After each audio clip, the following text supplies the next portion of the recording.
नमस्कार, मैं आश्रुति वोरा और आप देख रहे हैं नेक्स्ट 9 न्यूज। बात करने जा रहे हैं अपर्णा यादव के बारे में। वही अपर्णा यादव जिनका नाम पर लगातार हाल ही में और मौजूदा स्थिति में भी कयास लगाए जा रहे हैं कि अपर्णा बीजेपी छोड़कर सपा में शामिल हो सकती है। लेकिन अब अभी तक जो स्थिति कहीं ना कहीं अपर्णा यादव के नाम पर चल रही है वो इसी प्रकार की है कि शिवपाल यादव लगातार एक ही मुद्दा उठाते हैं कि हमारे जो घर के बच्चे हैं वो कभी भी बगावत नहीं करते।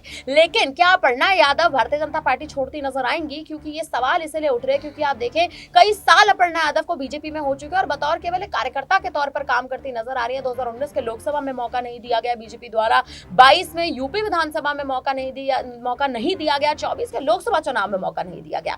अब आखिर अपर्णा यादव का खाता कब खुलेगा? राजनीति में अपर्णा यादव का नाम एक बार फिर कब चर्चा में आएगा? ये बहुत बड़ा सवाल कहीं ना कहीं खड़ा होता है। इसी पर चर्चा करेंगे। तनुज हमारे साथ मौजूद है। तनुज, क्या लगता है अपर्णा यादव की स्थिति कहीं ना कहीं आप देखिए उनकी स्थिति जो है वो अनुकूल परिस्थिति बनती जा रही है। कारण ये भी बनता है क्योंकि बीजेपी उन्हें मौका नहीं दे रही है, सपा कहीं ना कहीं उनके लिए दरवाजे खोल रहा है, लेकिन शिवपाल यादव के बयान से लगातार तकरार चल रहा है। क्या लगता है आपको? जी बिल्कुल, यहाँ पर जैसा आपने जिक्र करा कि शिवपाल यादव कहते हैं कि हमारे परिवार के बच्चे बगावत नहीं करते, लेकिन मैं समझता हूँ बगावत यहाँ पर अपर्णा यादव ने कर दी थी, जो कि 2022 में करी थी और जाकर वो शामिल हो गई थी भारतीय जनता पार्टी में।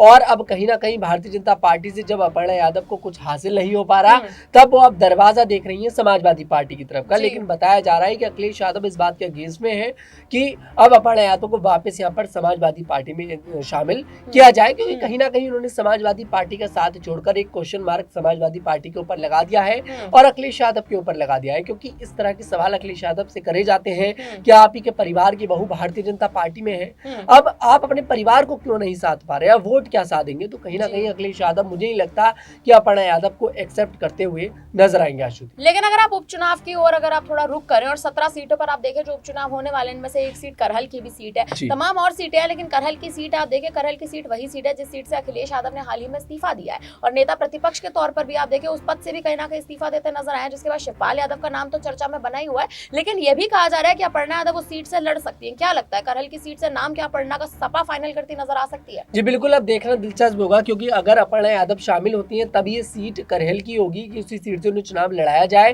क्योंकि सबसे ज्यादा सुरक्षित सीट इन उपचुनावों में वही मानी जा रही है और अखिलेश यादव खुद इस सीट से विधायक थे।